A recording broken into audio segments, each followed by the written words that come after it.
Il avait décidé de ne pas rejoindre la coalition du président lors de la dernière présidentielle. Bougane Gueye Dany apporte enfin les raisons de ce refus. Face à la presse ce dimanche, le leader de Gëm Sa Bopp révèle que les conditions de la sortie de prison d'Ousmane Sonko et compagnie étaient obscures.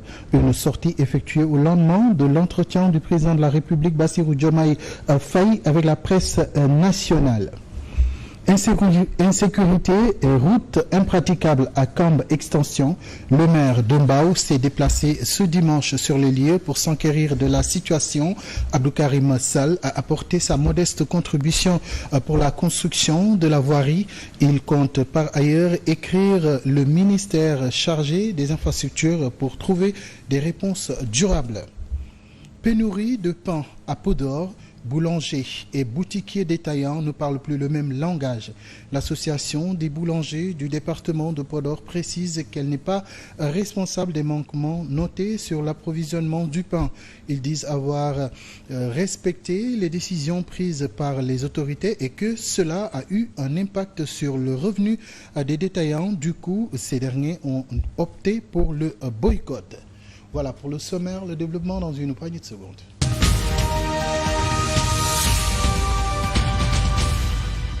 Bienvenue à toutes et à tous. Le président de Gëm Sa Bopp lève le voile sur les raisons de son refus de s'allier avec la coalition Diomaye président lors de la présidentielle passée. Bougane Gueye Dany estime que les conditions de la sortie de prison des leaders de PASTEF et de leurs militants étaient obscures. Il a fait face à la presse ce dimanche au lendemain de l'entretien du président de la République Bassirou Diomaye Diakhar Faye avec la presse nationale. Voici justement un extrait de sa déclaration. Vous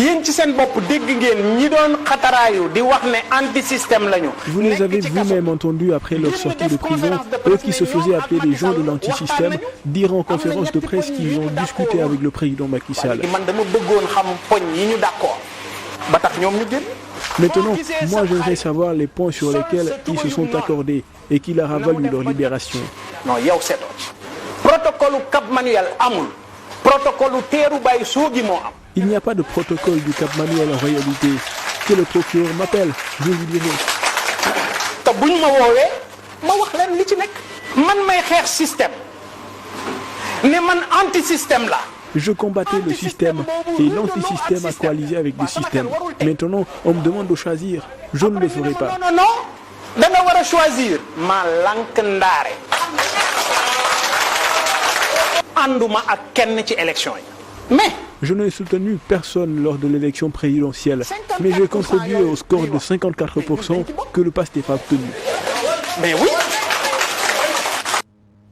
À l'instant, Bougane Gueye Dany, ses propos ont été traduits par Pape Bandagaï. Il faisait face à la presse et est revenu sur plusieurs points qui ont fait l'objet d'échanges hier entre le président de la République et les journalistes. Justement, le domaine de l'éducation n'a pas été abordé lors de ce face-à-face, un fait qui n'a pas laissé indifférent Mbaye Sarr, le secrétaire général du syndicat autonome pour le développement de l'éducation et de la formation, estime que la formation, le secteur donc vital de l'éducation devrait être au cœur des échanges. Le syndicaliste profite de l'occasion pour lister les difficultés qu'il rencontre dans le secteur.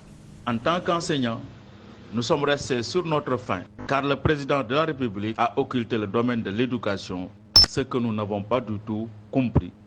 Car l'éducation, en tant que secteur vital, devrait être abordé par le président de la République, surtout que ce secteur, durant ces 12 dernières années, a englouti beaucoup de milliards, mais reste toujours confronté à des difficultés qui se présentent maintenant comme des défis à relever, notamment le déficit d'infrastructures.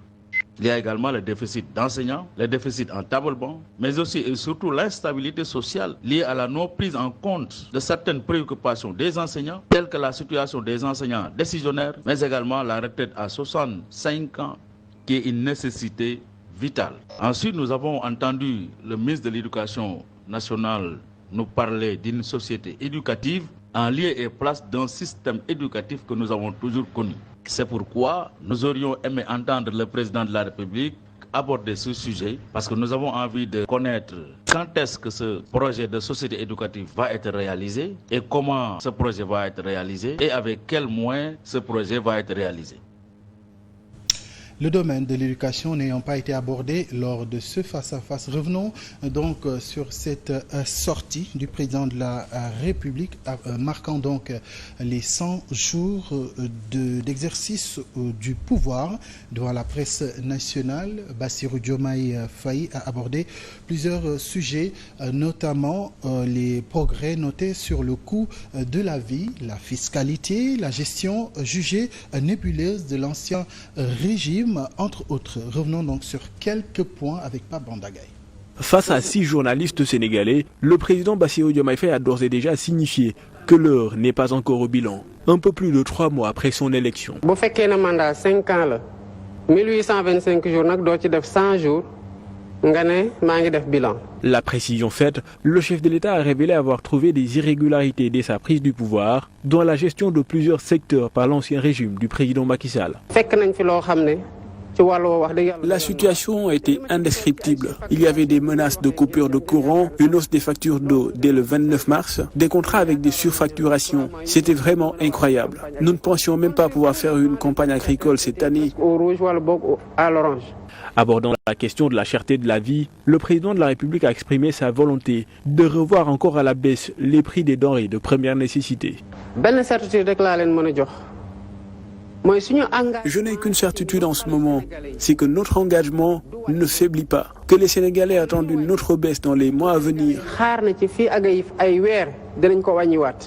Sur la question des poursuites fiscales contre les entreprises, le chef de l'État ne semble pas changer de position. Pression fiscale, en réalité, ce n'est pas une pression en réalité. Il n'y a pas de pression fiscale en réalité. Nous sommes très endettés. Et la seule issue qui s'offre à nous, c'est les entreprises qui sont ici, dans le pays. Et dans cet exercice, tout le monde doit participer. Dans cet exercice, tout le monde est obligé d'y participer. Le président de la République n'a pas manqué d'aborder la grande équation de l'emploi des jeunes. Bassirou Diomaye Faye veut recourir au secteur de l'agriculture pour créer le maximum d'emplois en faveur de la jeunesse. Au menu des échanges entre le président de la République Macky Sall et les 6 journalistes qui ont représenté la presse nationale, le différend entre son Premier ministre Ousmane Sonko et les députés de Benno Bokk Yakaar. Le président Diomaye s'est aussi prononcé sur les relations avec son Premier ministre ainsi que sur les institutions financières. Djibril Diallo nous en dit plus. Le bras de fer entre le Premier ministre et les députés de la majorité à l'Assemblée nationale s'est invité au débat. Répondant aux questions des journalistes, le chef de l'État a d'abord réconforté son Premier ministre avant d'annoncer la déclaration de politique générale d'Ousmane Sonko dans les prochains jours. Quand je l'ai appris, j'ai appelé tout de suite le président de l'Assemblée nationale. Il est ensuite venu, on en a discuté et le mardi prochain, les présidents de groupes parlementaires vont se réunir. Le Premier ministre, lui, devait tenir sa dépêchée ce lundi devant un jury populaire. Mais je lui ai dissuadé pour lui demander de le faire à l'Assemblée nationale. Lors de ce face-à-face avec la presse, son premier exercice en tant que chef de l'État, Diomaye a été interrogé sur son compagnonnage avec son Premier ministre. Alors que certains prédisent déjà une fin à l'image de celle de Mamadou Dia et Léopold Sédar Senghor. Le président Faye réitère sa confiance envers Sonko et se glorifie même d'avoir le meilleur Premier ministre de l'histoire politique du Sénégal. Kenn mënul di wax président Premier ministre daf lay def de l'ombre nangam daf lay def parce que nekkoon naa sous son nom te tey maa ko yilif te nangu na ko. Il fait un excellent travail, formidable. Je suis très serein parce que j'ai le meilleur des premiers ministres de l'histoire du Sénégal. Loolu laa jàpp. Diomaye Faye a également été interpellé sur la question des institutions de Bretton Woods. Sa réponse est que des pays tels que le Sénégal ne peuvent se passer de ces institutions financières. Les pays comme les nôtres n'ont jamais assez de ressources. Et le principal défi reste le défi de la mobilisation des ressources qui ne peuvent se faire qu'à travers la fiscalité intérieure et à travers les droits de porte, mais aussi à travers l'endettement. Concernant le foncier, le chef de l'État informe avoir reçu le dossier d'enquête sur Mbour 4 et Thiès-Ville. Il promet de refaire le plan et de redistribuer ces terres de façon plus équitable. Djibril Diallo, la renégociation des contrats pétroliers reste un sujet cher au président Bassirou Diomaye Faye qui demeure convaincu que le Sénégal peut gagner davantage. Il donnait l'exemple du Mali avant d'appeler les Sénégalais à croire en eux-mêmes. C'était toujours lors de cet entretien avec les journalistes. Ma conviction est qu'on aurait pu mieux négocier. Ma conviction est qu'on pouvait mieux négocier parce que d'autres pays en Afrique ont mieux négocié pour obtenir le maximum possible par rapport à leurs ressources. Oui, moi j'ai la conviction qu'on peut le faire. Et par rapport à cette renégociation, vous êtes témoin. Il y a eu des baisses par rapport à la conjoncture internationale. Il y a eu des baisses. Des importateurs qui écument les plateaux pour dire leurs pensées. Mais ils n'ont aucune marge. Ils ne peuvent pas baisser les prix. Ce n'est pas possible. Alors nous l'avons fait ou pas? Nous avons pu diminuer les prix. Et à cet instant, on peut bien renégocier. Et on va le faire.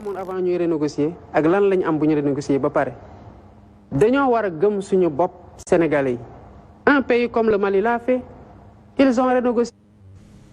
Les fonds politiques, Bassirou Diomaye Faye en a également parlé hier. Il révèle n'avoir rien trouvé à son arrivée au pouvoir. Pour lui, il faut redéfinir l'appellation de fonds politiques en caisse secrète et user de la transparence quant à son utilisation. Voici ses propos. Pour ce qui est des fonds politiques, pour les fonds politiques, je n'ai absolument rien trouvé. Je n'ai même pas vu de fonds politiques. Je n'ai rien trouvé par rapport à ce que nous avions donné au président de la République. Tout a été consommé. Et oui, ça ne s'est même pas limité à ça. Mais Dieu est grand. Et pour la clarté des débats, je n'ai pas vu de fonds politiques. Et ça, je le dis. Maintenant, ce qu'il faudrait faire, c'est ce que nous avions dit. C'est par rapport à la transparence et l'objectif des fonds politiques. Nous avions décidé de changer l'appellation pour en faire des fonds secrets. Maintenant, pour au moins 2, 3, 4 personnes qui sauront de quoi il s'agit, et aussi la transabilité et l'objectivité pour une approche sociale. Mais on ne peut pas l'étaler sur la place publique. Dans la place publique, malheureusement. Le président de la République, Bassirou Diomaye Faye, a aussi abordé la question de la suppression des institutions dont le CSE et le HCT. Donc, selon lui, il reste sur cette décision, bien qu'il soit nécessaire de changer de démarche pour être une logique de long terme. Voici ses propos. Par rapport à la rationalisation train de vie de l'État. Effectivement, nous avions pris des engagements par rapport aux institutions. Nous n'avons pas changé d'avis. Mais ce qu'il faut comprendre, c'est que ce sont des institutions, c'est prévu par des lois, et pour les changer, il faut avoir une majorité à l'Assemblée nationale, ou bien changer la loi fondamentale. Il faut aussi changer de paradigme. Et maintenant, nous devons prendre du temps parce qu'il ne faut pas être pressé. Nous sommes sortis de la logique des urgences pour être dans une logique de long terme, pour être conséquents avec nous.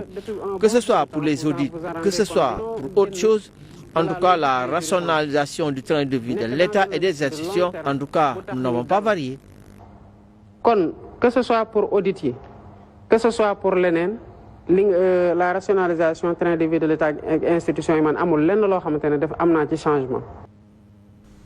Nous allons donc nous arrêter un tout petit peu sur cet entretien médiatique que le président de la République, Bassirou Diomaye Faye, a accordé à la presse nationale. L'exercice constitue un essai en communication politique. Tel est l'avis de Mamadou Sy Albert. Une sortie salutaire, certes, mais qui, selon l'analyste politique, mérite aussi une certaine analyse. Que faut-il alors retenir de ce grand oral du président de la République? Élément de réponse dans cette chronique qui porte la signature de Mamadou Sy Albert, exploitée par Moussa Mané.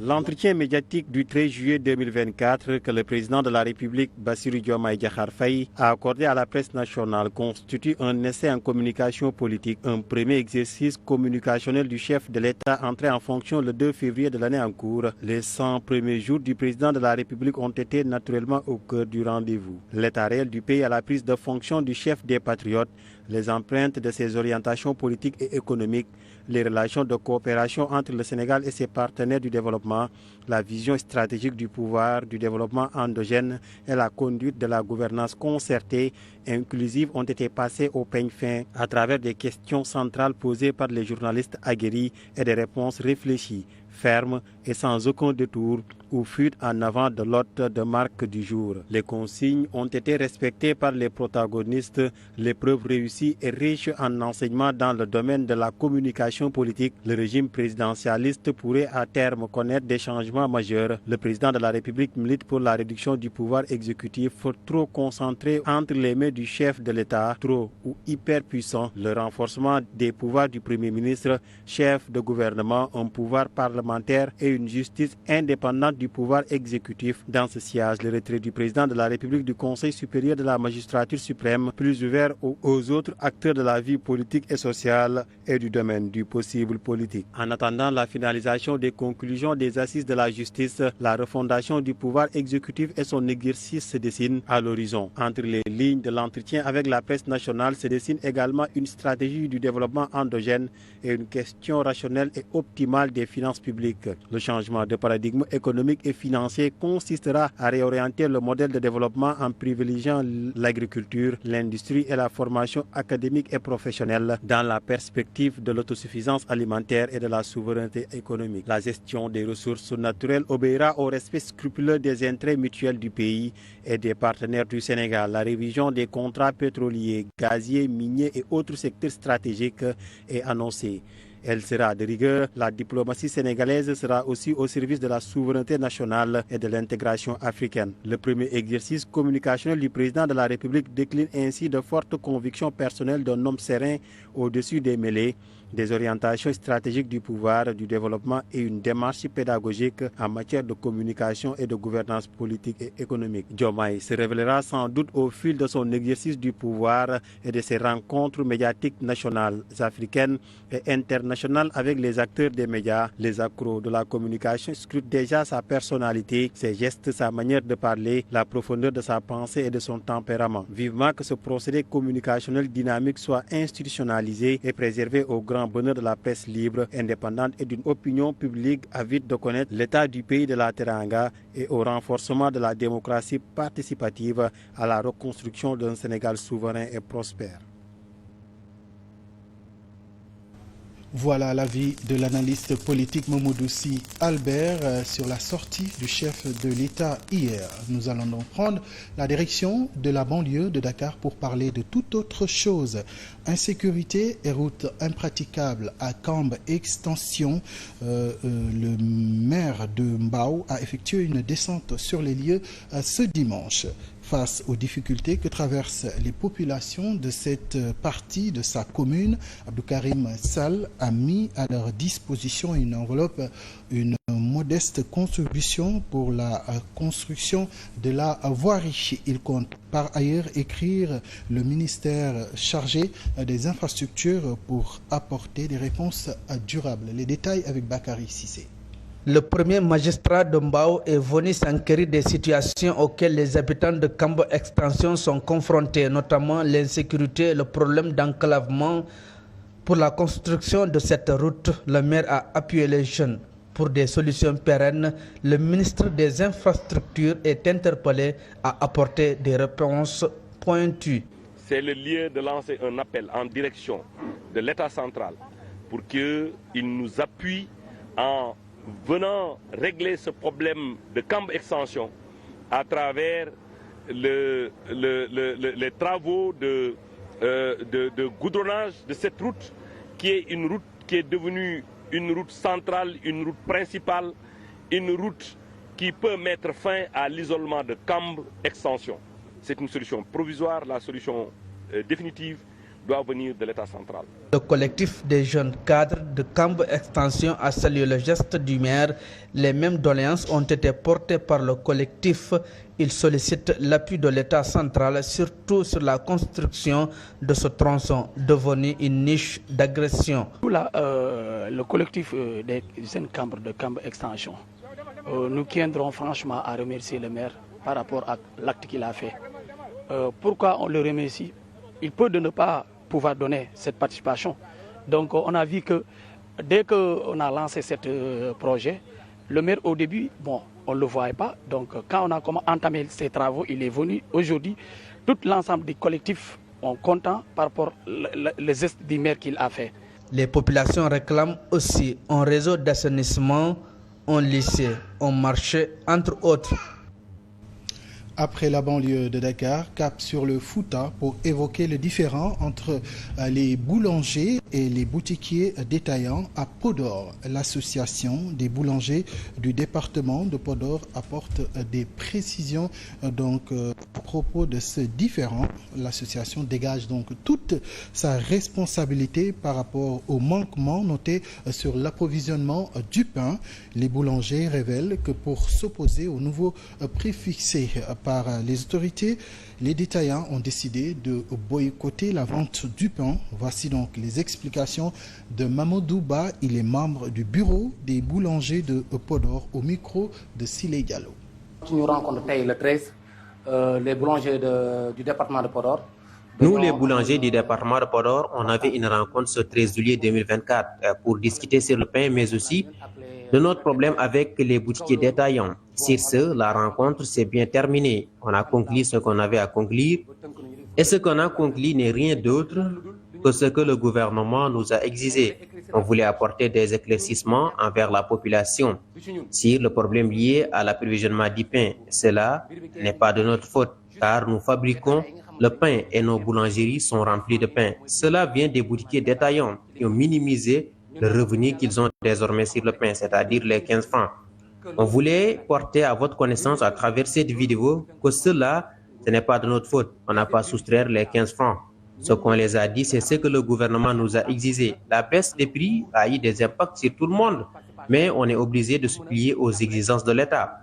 C'est notre participation pour aider la population, mais aussi soutenir les autorités pour que tout le monde puisse accéder au pain. Parlons santé. À présent, l'Association sénégalaise de neurologie a tenu samedi son 5e congrès, une occasion pour les neurologues d'alerter sur le taux élevé de la maladie accident vasculaire cérébral au Sénégal. Ils n'ont pas aussi manqué de déplorer le déficit de neurologues noté dans le pays, même si d'importants moyens ont été consentis ces dernières années pour permettre à certaines régions d'en disposer. Les détails avec Gainaba Omar Sow. Les malades d'accident vasculaire cérébral sont les plus reçus dans les services de neurologie de l'hôpital Fann. Une révélation du directeur général de la recherche et de l'innovation du ministère de l'enseignement supérieur et de la recherche. Le professeur Amadou Gallo Diop précise aussi que la moitié de ces patients sont des jeunes. Au moins la moitié des lits de nos services est occupée par des AVC. Deuxième chiffre que je vous donne, la moitié des malades qu'on hospitalise en neurologie à l'hôpital Fann pour AVC n'ont pas 50 ans. Pour le professeur Amadou Gallo Diop, qui prenait part au 5e congrès de l'Association sénégalaise de neurologie, ces maladies s'expliquent par plusieurs facteurs et leur traitement dépend du caractère de la pathologie. Vous avez dû voir vous-même dans la rue des gens qui, quand ils marchent ou quand ils parlent, ont des perturbations qui peuvent être discrètes mais qui peuvent être absolument gênantes alors qu'ils ne sont pas paralysés. C'est dramatique. Et il se trouve que c'est des maladies qui vont durer durant des années, dont certaines n'ont pas de traitement qui les fait disparaître d'emblée. D'autres ont une cause génétique. Au Sénégal, le nombre de neurologues est estimé à moins de 30 pour une population de 18 millions d'habitants. Cependant, l'ancien chef de service de neurologie, le professeur Mohamedou Mansour Ndiaye, déclare que les moyens investis par l'État du Sénégal ont permis à certaines régions de disposer de neurologues. Mais le Sénégal a fait beaucoup d'efforts durant ces 20 dernières années.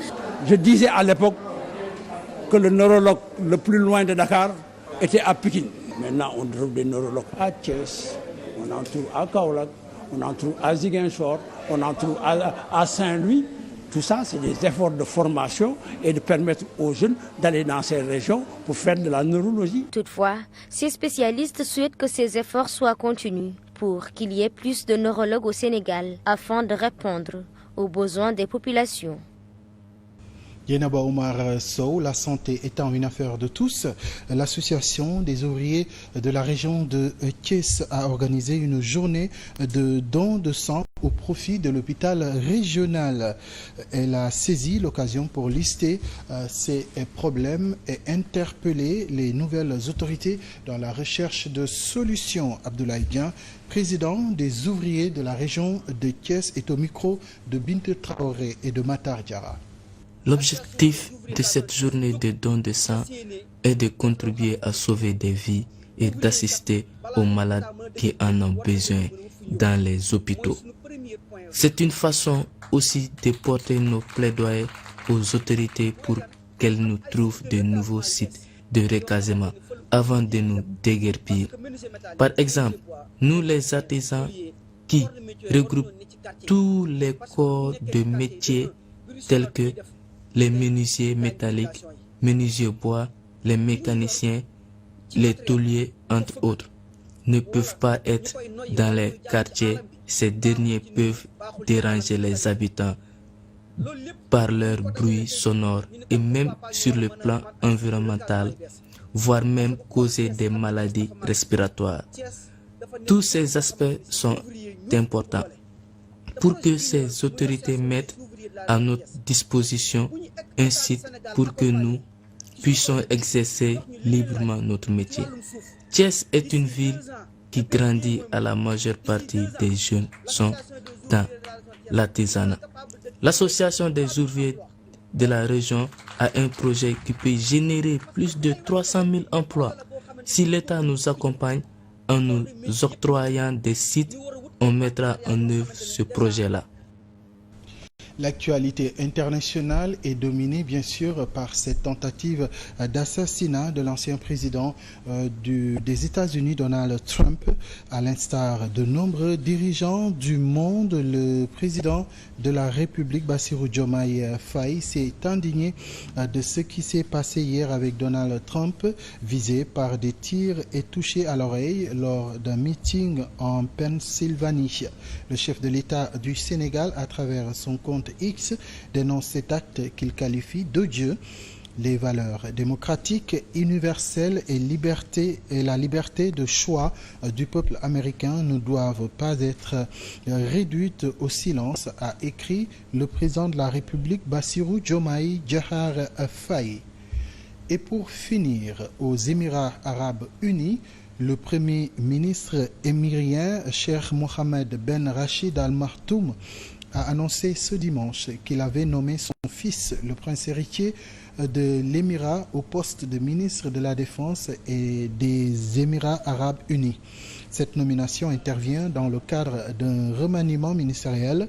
Hamdan Ben Mohammed Ben Rachid El Maktoum, 41 ans, est le deuxième fils de Cheikh Mohammed et porte le titre de prince héritier depuis 2008. Voilà donc ce qui met en terme à cette édition. Merci à Pape Bandagaye pour la coordination, à Bamba Traoré et Pape Diop pour la réalisation. À vous, chers téléspectateurs, merci de nous avoir choisis pour vous informer. Vous allez retrouver le Desk Sport à partir de 21h pour votre émission Sport sur 7. L'équipe de Baboundour et Grégoire Sambangom vont donc faire le point sur toute l'actualité sportive. Les femmes seront à l'honneur aujourd'hui avec Sénindir Sek comme invité.